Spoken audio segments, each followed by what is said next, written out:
ex-juiz e ex-ministro da Justiça Sérgio Moro diz desconhecer segredos ilícitos da Lava Jato. Isso pode ser desmentido de várias formas, a começar por falas de 2 ministros do Supremo Tribunal Federal. A 16 de março de 2016, Moro gravou e vazou conversas da então presidente Dilma com o ex-presidente Lula. O ministro Marco Aurélio Mello, do Supremo, julgou o vazamento. Disse: Moro simplesmente deixou a lei de lado. Isso está escancarado. Marco Aurélio disse mais e de maneira ainda mais direta. Ele não é o único juiz do país e deve atuar como todo juiz. Agora houve essa divulgação por terceiro de sigilo telefônico. Isso é crime e está na lei. Como Moro é Moro, poderá driblar a expressão crime e dizer: ok, aquilo foi ilícito, mas não é mais segredo. Então o relator da Lava Jato, o ministro Teori Zavascki, também julgou Moro à época. A 31 de março, o juiz o repreendeu. Disse ter sido descabida a divulgação de escutas telefônicas e cobrou estrita observância da Constituição. Teori entendeu ser inconstitucional a ação de Moro, portanto, ilícito, fora da lei. À época, por escrito, Moro pediu escusas a Teori. Morto Teori, naquele acidente em Paraty, Moro disse não ter se arrependido do que fez. Isso é Moro em estado puro. Fora da lei, julgaram Marco Aurélio e Teori Zavascki. Fora da lei porque a presidente Dilma não era investigada no processo. E, além disso, tinha foro privilegiado. As gravações teriam obrigatoriamente que ter sido enviadas para o Supremo Tribunal. Aquele foi um ato político calculadíssimo do juiz Moro. Então, na prática, o chefe da Lava Jato. Moro vazou Dilma e Lula exatamente 3 dias depois da maior manifestação pelo impeachment. A grande manifestação na Paulista e Brasil afora, a 13 de março de 2016. Como a amnésia de ocasião costuma prevalecer em tantos, recordemos, manifestação com massiva cobertura midiática ao longo daquela semana, com manchetes e telejornais ouvindo e repercutindo políticos e empresários corruptos pontificando sobre corrupção. E, naquele domingo, desde as primeiras horas da manhã, helicópteros e transmissões ao vivo atiçando as multidões verde-amarelo CBF.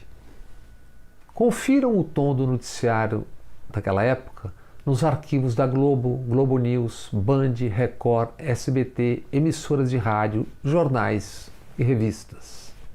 É a história. E ali, 3 dias depois, com o vazamento, Moro escreveria mais um capítulo na história de ilícitos. Nem falemos no grampeamento de telefones no escritório de advogados de investigados, como Lula. Nem do longo prontuário exposto nos diálogos publicados pelo Intercept na Vaza Jato.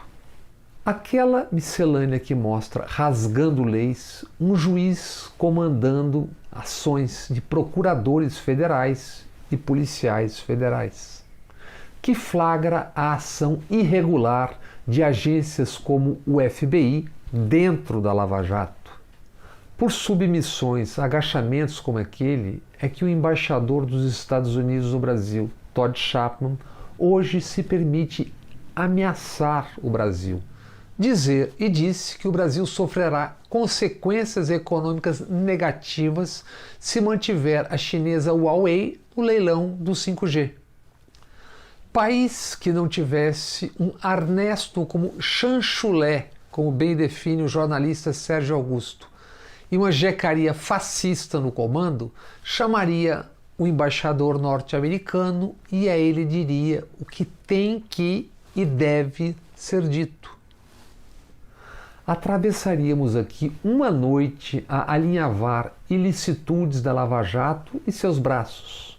E pior se ainda fôssemos vasculhar o ainda desconhecido na Lava Jato de Moro, Dallagnol e companhia.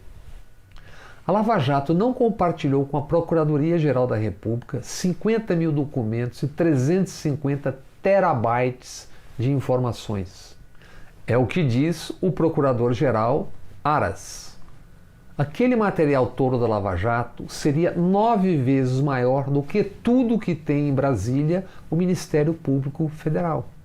Informações sobre 38 mil pessoas e empresas. É isso que nesta semana tem movido personagens, instituições e manchetes. De um lado, Moro, Dallagnol e companhia. Do outro lado, o Procurador-Geral Aras e o presidente do STF, Toffoli. Ao fundo, Bolsonaro e o Supremo Tribunal. Nesta batalha, nesta luta pelo poder, muito não é o que parece ser. O Procurador-Geral Aras quer todo o material da Lava Jato não porque seja um legalista raiz. Quer porque quer ter mais poder. E quer mais poder porque Bolsonaro precisa desse poder. E Aras quer trocar esse poder pela vaga de Celso de Mello, que se aposenta no Supremo em novembro. Como quer a mesma vaga André Mendonça, o ministro da Justiça que, como se vê nos últimos dias, topa tudo pela toga. Como quer essa mesma vaga Noronha, o presidente do Superior Tribunal de Justiça, por quem Bolsonaro sentiu amor à primeira vista. Certamente coincidência, Noronha quem soltou o faz-tudo dos Bolsonaro, Queiroz, e também a mulher, Márcia. Da mesma forma que era essa vaga no Supremo, o juiz Bretas, que além da vistosa musculatura, tem outros requisitos enunciados por Bolsonaro. Ele é terrivelmente evangélico. Evangélico também é o ministro da Justiça, André Mendonça, outro postulante. Mas Bretas pode infernizar a vida de Witzel, governador do Rio e hoje terrível adversário de Bolsonaro. Bolsonaro quer de Aras o controle do que está em 350 terabytes da Lava Jato, sobre 38 mil pessoas e empresas. Bolsonaro quer, com tanta informação, o controle da Lava Jato e, desta forma, um escudo e um canhão para a disputa presidencial em 2022. As motivações, razões mais profundas das ações de Toffoli não vão além de murmúrios e especulações. Toffoli ordenou à Lava Jato entregar a Aras todo o material em seu poder. Toffoli suspendeu 2 investigações da Lava Jato sobre José Serra. E diálogos publicados pela Vaza Jato sugerem. Em 2016, o procurador Dallagnol incentivou colegas a investigar Toffoli sigilosamente. A 13 de julho daquele ano, Dallagnol consultou, digamos assim, procuradores que então negociavam delações com a OAS. Perguntou: caros, a OAS trouxe a questão do apartamento do Toffoli? O promotor Sérgio Cabral Fernandes, de Brasília, respondeu: que eu saiba, não. Temos que ver como abordar esse assunto com cautela. Sem cautela alguma, como de hábito, vazaram à época essa especulação. Ainda em julho de 2016, 15 dias depois, Dallagnol voltaria à carga. Procurou Eduardo Pelela, chefe de gabinete do então procurador-geral Rodrigo Janot. Queria passar uma informação. Toffoli seria sócio de um primo em um hotel no interior do Paraná. Dallagnol não disse qual seria a origem da suposta informação e escreveu para Pelela: Sei que competente para o caso é o Procurador-Geral. Risos, mas talvez possa contribuir com vocês com alguma informação acessando umas fontes. Passaram-se 4 anos e agora Toffoli quer saber tudo o que fazia, o que fez a Lava Jato nos sábados à noite. Toffoli e o presidente da Câmara dos Deputados, Rodrigo Maia, agora, nessa semana, falam de juízes e procuradores, mas de uma forma geral, de maneira geral. Defendem quarentena de 8 anos para juízes e procuradores que queiram disputar eleições.